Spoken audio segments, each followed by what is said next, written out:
One of the ardent nationalists, a teacher, a scholar, writer, mathematician, a philosopher, Lokmanya Balaganga Tilak was born in 1856. He started his career as a professor in the Ferguson College, Pune.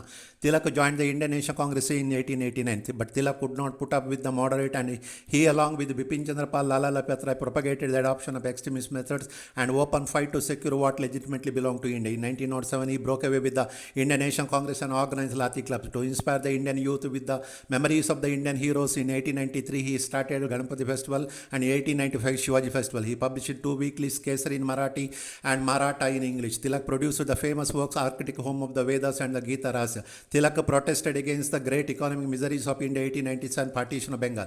Later, in cooperation with Annie Besant, he started the Home Rule movement and he died in 1920. No rent campaign, boycott of government service, prohibition, Swadeshi were all preached by Tilak during the course of the freedom movement. It is said that through his lifelong service to the nation, Tilak laid the foundation of the future of India and Swaraj.